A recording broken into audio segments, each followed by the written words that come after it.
Greetings, family. Welcome back to the Learning Channel. Today, I want to talk about international greed. It is a disease that makes you devilish.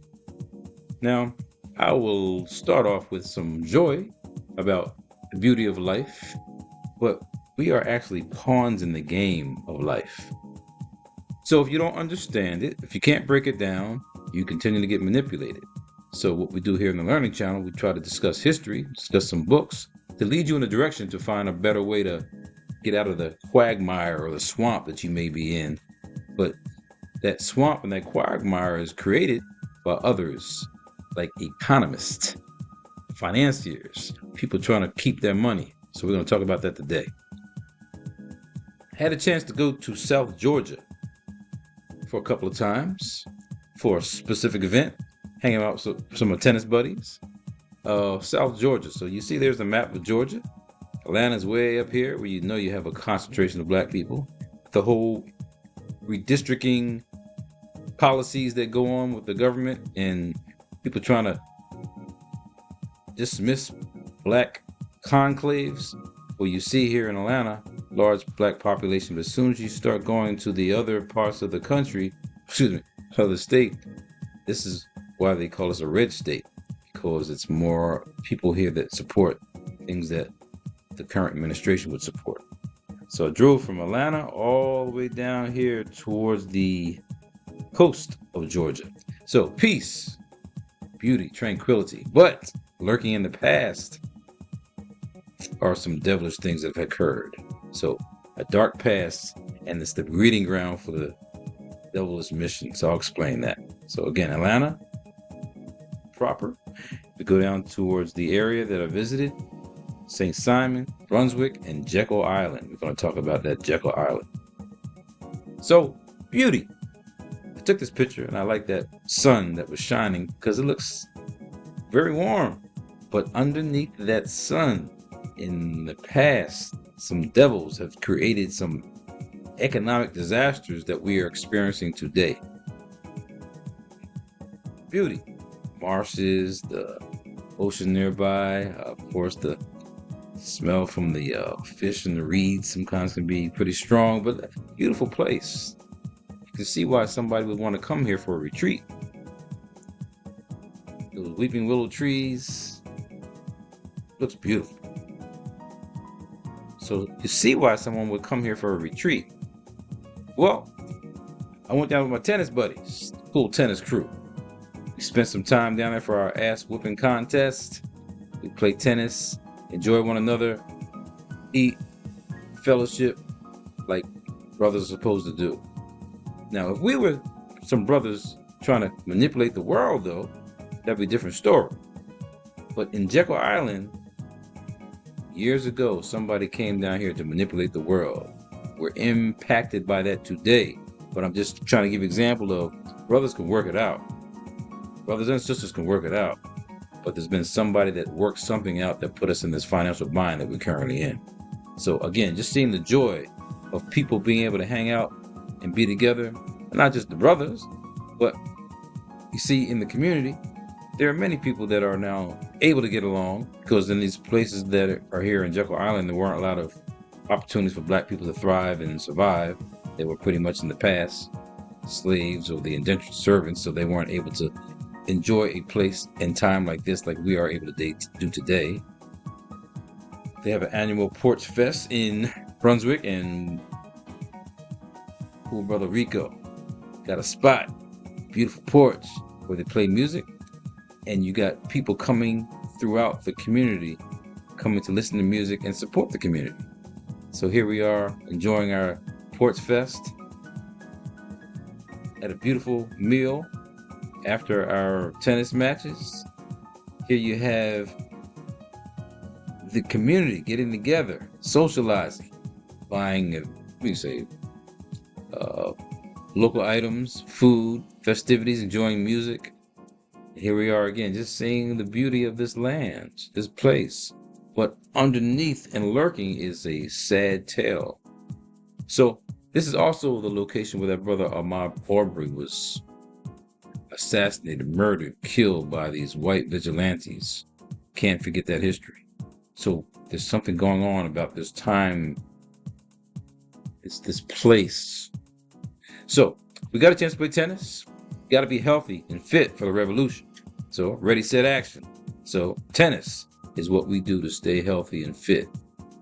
So Jekyll Island, we weren't able to do in the past 60, 50 years ago, hang out and just be at peace in a place like this. We have to look at the transformation of time, but the reality is it hasn't always been like this. So enjoying Jekyll Island, just showing you the beauty now, but it has a bad history. There's a ship called the Wanderer, and I did not realize that until I started looking at Jekyll Island history. It's the last American slave ship. On November 28, 1858. 1858, my goodness. I went to Lincoln University in Pennsylvania. Lincoln University distributed degrees to African Americans in 1854. And this slave ship came in 1858. More than 400 enslaved Africans arrived on the shores of Jekyll Island, leaving behind one deadly journey and beginning another. This is the story of Georgia's last slave ship and its enduring legacy. You can read about this in two excellent books, one by Eric Colonnaeus, The Wanderer, the last American slave ship and the conspiracy that set its sails, and one by Thomas Henderson Wells called The Slave Ship Wanderer. I've never heard of this story. I got books on history, slavery. I've never heard anything about this Wanderer. It's just business, how this was being operated, because again, slavery was supposed to be over at this point. But they still, or someone still had a mindset to, hey, we got to make some business off of these captive people. So Charles Lamar was a businessman from Savannah, Georgia, right there near that area of Brunswick, Jekyll Island area. From 1857 through 1858, Charles Lamar twice tried and failed to smuggle Africans to Georgia's shore. But later in 1858, he had a hit. He partnered with William Corey and others who had ownership stakes in a yacht called the Wanderer. So I'm saying this is 167 years ago from this date, and we still don't know this history. And that's why, with its diversity, equity, inclusion being dismantled, they don't want to have history properly stated in schools. So the story is written about a captive named Ward Lee. Ward Lee knew that Ward Lee knew what it was to be ripped away from his family when he was a boy. And think about all these people that are being extracted right now under the ICE agency, under this new administration. Very problematic. But we don't talk about what happens in the past when people were just extracted and taken and removed from their families and their culture. That's what's happening right now. Now we're seeing some images, but imagine what happened back in the past. He knew the ache of young muscles that could not be stretched out because they were chained in place. He knew the stench of nearly 500 bodies, including his own, packed like spoons in a cramped, stifling ship hold for 6 weeks. We don't understand this. This didn't take a day, a week. 6 weeks you're packed and stacked to come to another country, not knowing where you're going, what you're doing. That's psychological terror. He knew the chill of ocean water against raw skin in November. And those are the time periods that we went down there for our tennis matches around November. So warm then, but started to get chilly later on. Still, a child trudged barefoot and naked onto the south shore of Jekyll Island with about 400 other Africans. Lee, whose real name was Silasanji, and other captives had been part of one of the most notorious chapters of American history, one that left a lasting mark on Jekyll Island and the nation. So I'm saying there's some devilish things going on. So I say it's problematic because the devil has always been an outlaw.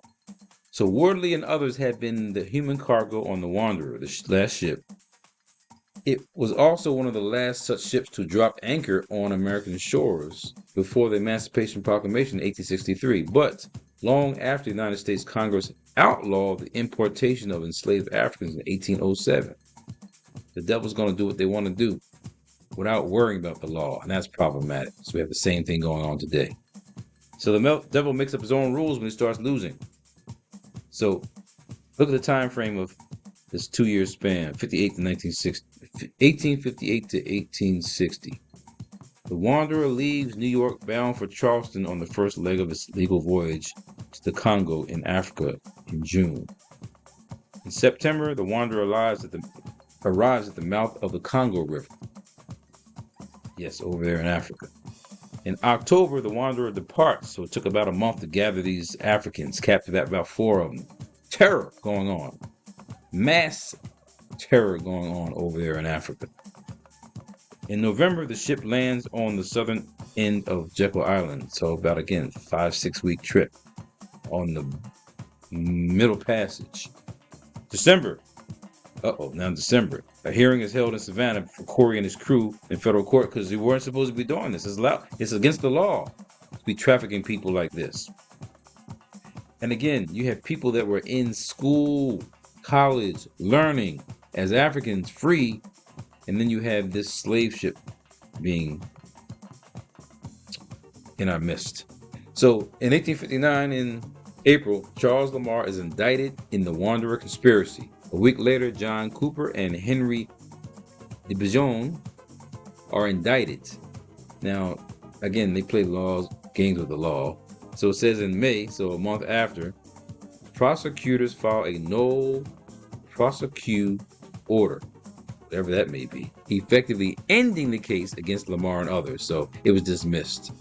In a matter of a month, here we have the current day litigation carries on for weeks. That's problematic because they're playing games with us. So read, study, know the enemy.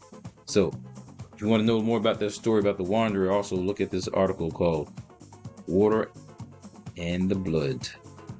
You can find it in the Jekyll Island magazine. So again, I didn't know about this. Just coursing through that area, I understood that somebody had some past background there. That's the Rockefellers. So the devil's work was unleashed in this area in Jekyll Island. When I say devil's work, I'm talking about things like the Federal Reserve, which is a private banking system that impacts all of us today. So Rockefeller was around from 1839 to 1937. 1937, so at this point, okay, he was around when slavery was around, okay. He was an American industrialist and a philanthropist, so that's how they kind of, label these individuals as industrialists and philanthropists, but there's really devilish work because they're about controlling and monopolizing. He's best known for founding the Standard Oil Company and becoming one of the wealthiest individuals in history. So while Rockefeller himself was not a legislator or direct drafter of the Federal Reserve Act, his financial empire and interests were closely linked to some of the major banking institutions instrumental in its formation.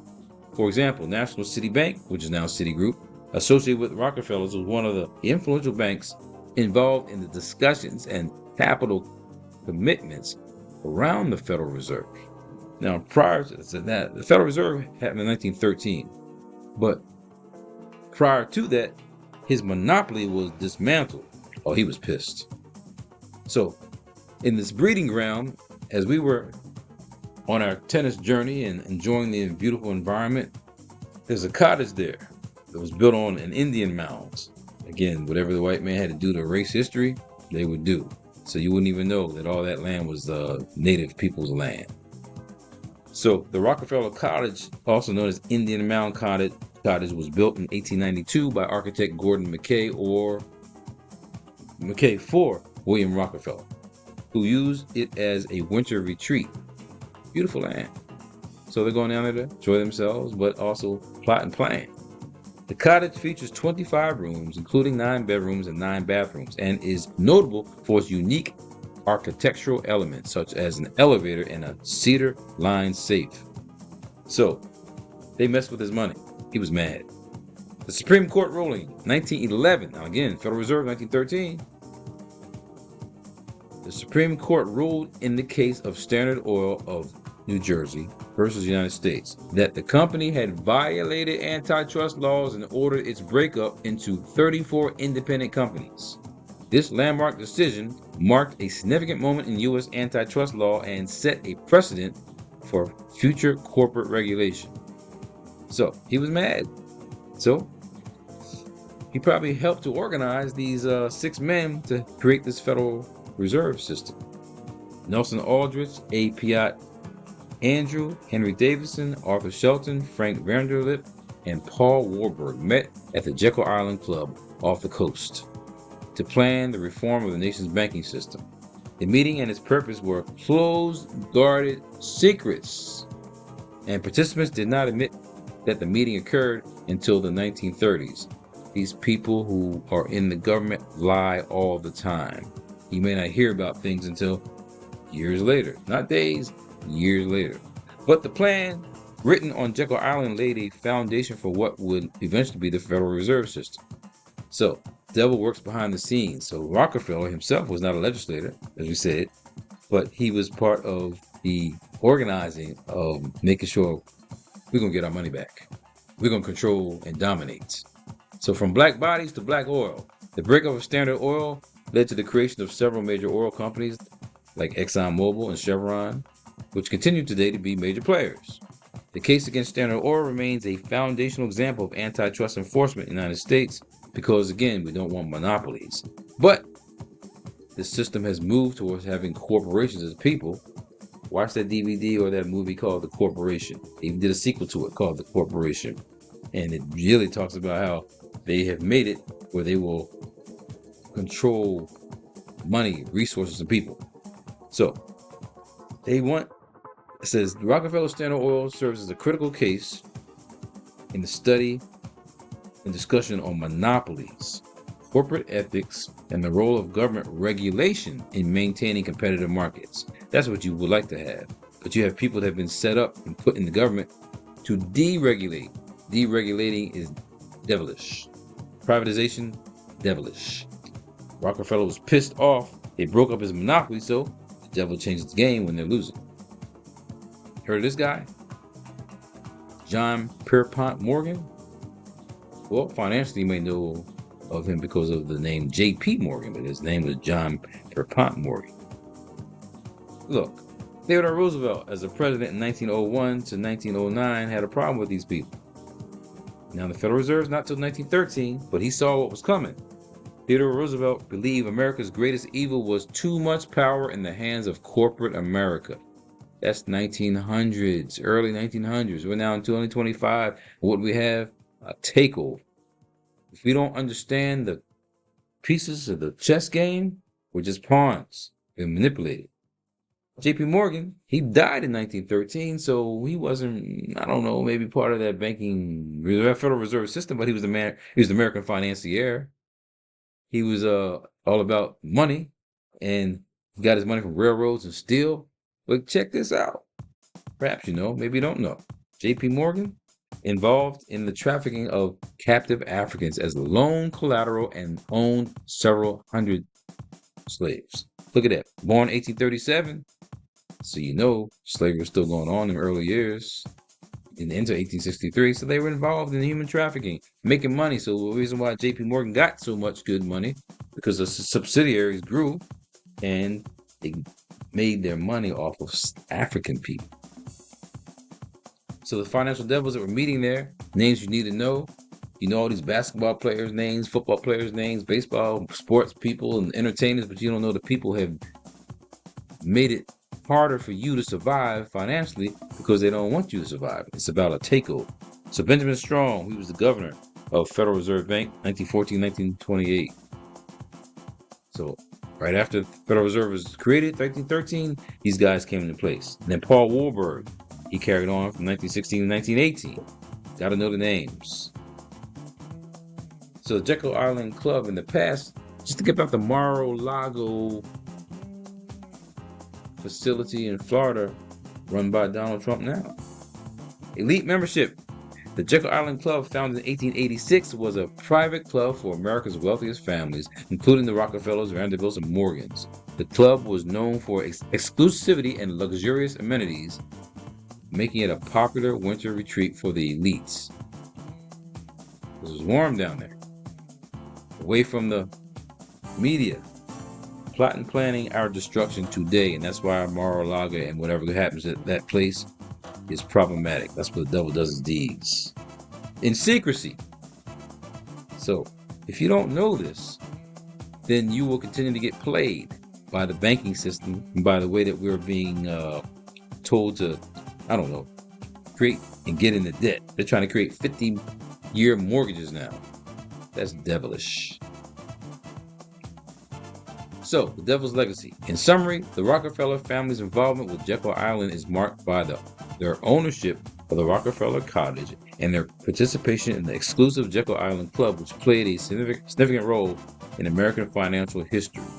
So, how do we make this contemporary? Because Rockefeller and that family, they helped fund Spelman College.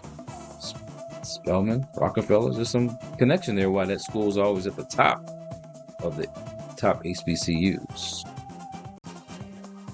Yes. So when I say make this contemporary and speaking about names, so the Rockefeller family, I'm sure you know that Spelman's named after his wife, Laura Rockefeller.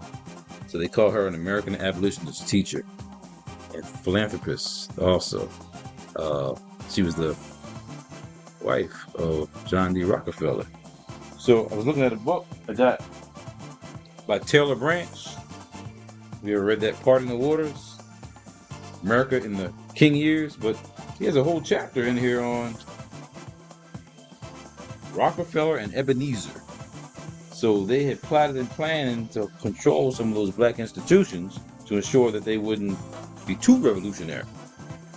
And I know there's a story about Laura Rockefeller not signing the check for W. Du Bois when he was at Atlanta University. He was there twice and left. And so you got that power play. You're not going to do what we ask you to do, not thinking like we want to control that money. We're not going to pay you. That's problematic. That's a little history that you can find in many books. So the money monopoly mania. It's a game. You're being played. Koch brothers. Got to know who they are because they're industrialists who are hell-bent on keeping fossil fuels running. Even though we have alternatives to use now, but they make their money off of fossil fuels. Larry Summers, got to know that name because it just came up in the history. It just came up in the media. And I got a book I'm going to break down when we conclude.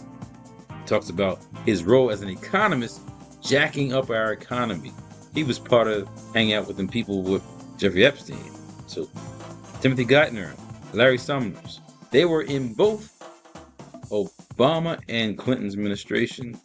Not good, because you got the same people carrying on the same ideas of controlling your economy. Bill Gates, oh my goodness, it couldn't be more devilish than that. Going around the world pushing poison, and also now controlling other countries, dictating how their food supply is being manipulated. Not a good thing. Jeff Bezos, Amazon, and all these other entities, and how you're going to be that rich and you continue to get rich, but people getting poorer and poorer. That's why I hate to say some of these books. Go with Amazon and get it. Go to the black bookstore first if you can't get it. Go to a black bookstore rather than creating more money for these individuals. Elon Musk, we know about that debacle going into the White House, jacking up things, firing people with the so-called Doge agency, and now he's out of the White House. That stuff was planned. He got rid of those agencies that were going to investigate him. He got played. Chess pieces. He got played. He's not even there in the White House anymore, but created massive destruction. And this guy named Peter Thiel. You see the names there. Know the names. Stop knowing football players and tennis players and basketball players. Know these people who are messing with your life. Peter Thiel, he's the reason why J.D. Vance, Junior Varsity Vance, as brother Greg Carr would call him, is in the White House as vice president. Because he was groomed by this guy named Peter Thiel, who is a devil in disguise. Call himself, I think, the Antichrist. I mean, this guy is problematic with controlling now elections. And we see what we got. And then Jeffrey Epstein, he's dead and gone, but he was one of the financiers, one of the investors, one of the people who was manipulating this money to keep the monopoly going. And where's he at now? Supposedly dead. But it all was used to prop up and leads to this 45th and the 47th devilish president. You know darn well that person should be in there, but it's about chess pieces, moving things, and now we're all being played. Some more monopolists that you need to know. Sheldon Adelson, he's now deceased, but his family still is carrying on his ideas, but they push agendas in politics to get their people in place like Donald Trump. George Soros, complicated figure because, again, got all that money, but you're, again, influencing politicians. And then beyond Jeff Bezos owning what? So I think Washington Post, and somebody else owning New York Times is a big financier. Rupert Murdoch, Fox News. So you have people that have all this money controlling and monopolizing, and we as the little people don't know what is going on, get confused. That's why you must read, study, and learn, and that's why we're here at the Learning Channel to do that. So let me now go towards a book I want to discuss about that really shed light on things and tie this all in, called AIDS, Opium, Diamonds, and Empire, the Deadly Virus of International Greed. Nancy Turner Banks. Gotta get this book. So beyond this one, which I want to conclude on, I told you about Taylor Branch, thick book, but you got to know, because he delves into a lot of these meandering issues that went on while the King years were problematic, and some of the powers that be that, kind of hindered the progress. I told you about that Wanderer ship. I got several books on the slave trade, but Reckoning with Slavery, Gender, Kinship, and Capitalism in the Early Black Atlantic by Jennifer Morgan. No mention of the Wanderer. My sister, friend, Swande Mustaqim wrote a book called Slavery at Sea, Terror, Sex, and Sickness in the Middle Passage. Awesome book. Sad, but awesome book. But I didn't see anything about the Wanderer in that book either. And then I got a very popular book by Eric Robert Taylor called If We Must Die, Shipboard Insurrections in the Era of the African Slave Trade. So there wasn't an insurrection on the Wanderer, but again, no reference to the Wanderer. I'm just saying that here we are, 2025, and we're still uncovering history that is very important for us to want to know, should know, but somebody doesn't want you to know. Keep those blinders on so you'll never, ever figure out how to get out of this game, how to stop being a pawn. So, reading this and making it contemporary, there's some names you probably should, not some names, there are names you should be known. One of them is Zbigniew Brzezinski. Zbigniew Brzezinski, in his musing about the technotronic society media will be used to manipulate emotions, control reason, language is replaced by imageries. Now, Zbigniew Brzezinski was the national security advisor under Carter administration. He worked along, Andrew Young was in that same administration, but that's how far back he goes. So he's deceased. Carter's deceased. Young is still here. But we're talking about Zbigniew Brzezinski wrote a book called Out of Control, I believe, to talk about the last problem of the United States is going to be that urban black male. So my buddies and I, we were down there in that area, South Georgia, just us. Imagine if we as black males were creating a way to control the world. We'd be vilified. We'd be attacked and targeted. White people do it? It's no problem.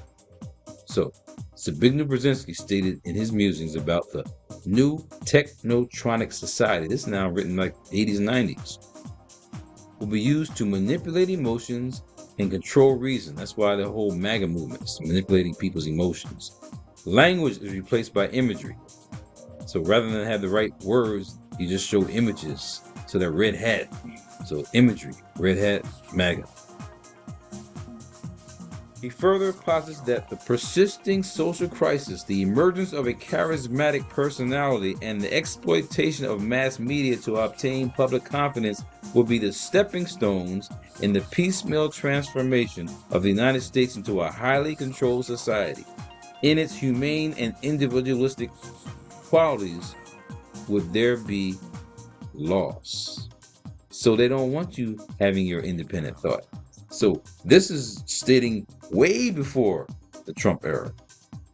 This is stating what the mindset and the mission was going to be. It says, they offer nothing to make the spirit soar and the mind expands. So that's why you're getting manipulated by the mass media. Their putrescent ideas simply foment war, disruption, and simple chaos in pursuit of their control of a utopian nightmare. There's no way we should be down there in Venezuela creating war. But it's about fomenting war. You create disruption. The media will never evaluate how people like Brzezinski and Henry Kissinger have sought to destroy intentionally what they call the fiction of sovereignty, that you think you're free, but you're not. You got a book by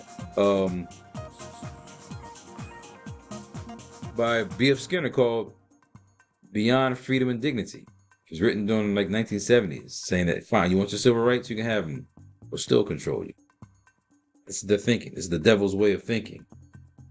So the fiction of sovereignty have been active and upfront in undermining U.S. national sovereignty in pursuit of a one world economic order. With the intentional worldwide economic meltdown of 2007-2009, their plans are on schedule. Talking about the mortgage crisis that ruined black families in terms of them not having money to deal with these bad loans, derivative loans. Basically, they print money for armies, that is the Federal Reserve, to print money for armies and navies necessary to ensure profitable markets, dollar hegemony, and cheap resources. So they set this up, cheap resources, to take the jobs elsewhere out the country. We didn't pay attention. That's why South Carolina, small places in Georgia, which used to have industrialized enterprises, gone, sent it abroad. Cheap resources. And then it says hegemony. Hegemony means taking over, controlling, and using the dollar to do that. Things are changing today because of something called BRICS. Brazil, Russia, India, China, South Africa, other countries now getting on board, saying they're not going to deal with the dollar anymore. And that's why you have the mindset of trying to go create war all over the world. Now, I'm going to conclude here because I want to talk about how this sister, Nancy Banks, this is 2010, and she's documenting what has happened in history, but we're seeing the manifestation of the problems today. She has a piece in here about Larry Summers and Timothy Geithner. It's just a wealth of information. He goes into Skull and Bones, talks about the whole Nazification that was supported by governments. Nazification, that means, allowing the German manifestation to continue on, even though it was a world war to dismantle them. Alan Dulles. Alan Dulles' main corporate activity was a director of the Henry Schroeder Banking Company in London, prime instrument in Montagu Norman's Nazification of Germany. So Dulles, I guess you heard of his brother too, John Foster Dulles. These people, they got an airport named after him in D.C. area. These people were crooks and criminals, creating a problem for us today because of the connections of this world government. As partners in the Sullivan and Cromwell firm, Alan Dulles and his brother John Foster Dulles represented the Rockefeller-Harriman-Warburg combination. These are the people who were down there at the Federal Reserve, down in Jekyll Island, creating this Federal Reserve System. In combination, I.G. Farben and virtually every other Nazi corporate organization that danced on London's marionette strings. So you had the Germans, Nazis, all involved. So basically people like Ford and these oil people, they made money on both sides of the war. We got played. They made money on both sides of the war. Says I.G. Farben was really like a pharmaceutical company. Think about Merck Sharp and Dohme. Merck. That's also a kind of German kind of connection. So all these companies that are selling and marketing these drugs got connections to the foreign elements like Nazi Germany. The most egregious consequences. This is Nancy Banks in the chapter on it. What's the chapter on? Just dealing with economy. Because even in the chapter has what happens to the black community, black America. But this is chapter 6, the British East Indian Company, Opium is King. It says the most egregious consequence of elite crimes is the erosion of democracy and incremental enhancement of police powers. That's happening today. She wrote this in 2010. With the people who commit the greatest crimes in positions of authority With the exceptions of Jack Abramoff, and Bernie Madoff, they did go to jail for the Ponzi scheming, who seem to have been the designated fall guys, not one high-level banker or bureaucrat has been charged with fraud or conspiracy to commit fraud, and it is doubtful that they ever will be. In fact, several of the people who were directly connected to the banking crisis, you don't understand, these people created these structural adjustment plans to destroy economies. Internally, they also wanted the poor people to not be able to survive. What they wrote in the past is what we're now experiencing today. So, Timothy Geithner and Larry Summers have prominent positions in the Barack administration. Barack Obama administration. He hired them, and they were already creating destruction in other administrations. So they're all in the same game to ensure that you, as a little pawn, will continue to be controlled, manipulated. She goes into Thomas Malthus and how the whole drama being played out by economists is to control, manipulate, and keep the poor people poor. Current history cannot be contextualized without understanding the role in this drama played by an economist. So Larry Summers, who caught up in that Larry Epstein stuff, past president of Harvard University, past head of the World Bank, IMF. Yo, this guy was totally into deregulation like the devil does and destroying the economy. It says, economist who has had more influence than Milton Friedman, a prominent economist who worked out of the University of Chicago.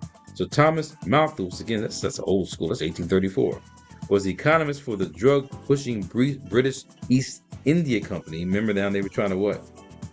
Put the opium in the Chinese people, put them to sleep, so they wouldn't be able to revolt. His philosophical ideas have been refined, but they remain the current thinking of the group who run and profit from the man-made catastrophic events that we see happening today. Naomi Klein wrote a book called what? Shock Doctrine.